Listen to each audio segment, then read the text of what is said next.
రాధాకిషన్ రావు అనే వ్యక్తి ఆయన వాంగ్మూలలో పెద్ద ఆయనే బ్రాకెట్లో కేసీఆర్ అనే వాంగ్మూలలో రాసి ఉంది.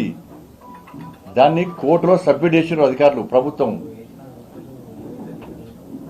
మరి రాధాకిషన్ రావుకి ఇస్తావా నోటీస్ ఇస్తావా? ఎవరికి ఇస్తావు నోటీసు? నేనేమంటున్నా అంటే అసలు నోటీసులు ఇవ్వాలనుకుంటే ఈ కేసీఆర్ కొడుకు కానీ కేసీఆర్ కానీ ఎప్పుడు జైల్లో ఉంటారు. అన్ని తిట్లు తెలంగాణలో తిట్టని బూతు లేదు, మాట్లాడని భాష లేదు, చేయని ఆరోపణలు లేవు, నిరాధార ఆరోపణలు. అట్లా నోటీస్ తీసుకుని నువ్వు మీ అయ్యా ఇద్దరు శాశ్వతంగా జైల్లో ఉంటారు. అన్ని నోటీస్ గంతమంది అంత నోటీస్ ఇస్తాడు.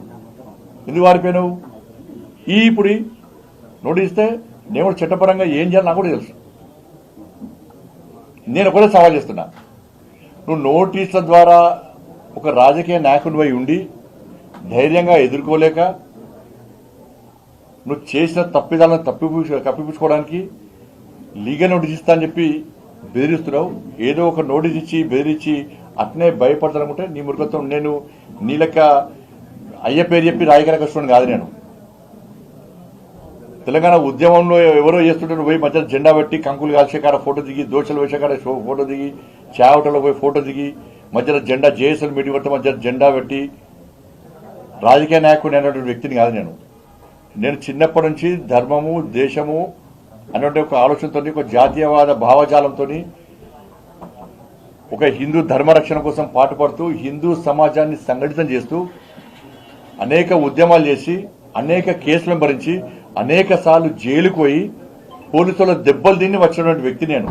మా నాయన పేరు చెప్పో మా తాత పేరు చెప్పో నేను వచ్చిన వ్యక్తి కాదు. నీకు నాకున్న తేడా అది. నేను ఒకటే సవాల్ చేస్తున్నా. చలో ఏ గుడి కంటే ఆ గుడికి నా కుటుంబంతో సహా వస్తా, భార్య పిల్లతో సహా వస్తా. నువ్వు మీ అయ్యా, మీ అమ్మ, మీ భార్య, మీ పిల్లలందరూ కూడా ఏ గుడికి వస్తారో రాండి. మేము ఫోన్ ట్యాపింగ్ చేయించలేదు. ఫోన్ ట్యాపింగ్ నాకు నీకు సంబంధం లేదు. ఫోన్ ట్యాపింగ్ చేసిన విషయం నాకు తెలియదు అని నువ్వు ప్రమాణం చేస్తామా? నువ్వు దాస్తికి నువ్వు మీ కుటుంబ సభ్యులందరూ వచ్చి ప్రమాణం చేయండి. నేను మా కుటుంబ సభ్యులందరూ వచ్చి ప్రమాణం చేస్తాం. నువ్వు ఫోన్ ట్యాపింగ్ చేయించినావు, నీకు సంబంధం ఉంది, ఫోన్ ట్యాపింగ్ చేసేది నీకు తెలుసు, నీ భాగస్వామ్యం నేను ప్రమాణం చేస్తా. సిద్ధమా చెప్పు.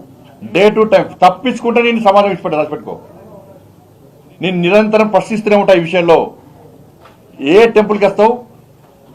నీకు మా టెంపుల్ మీద నమ్మకం లేకుంటే మసీద్ అంటావా చర్చ్ అంటావా నీ ఇష్టం.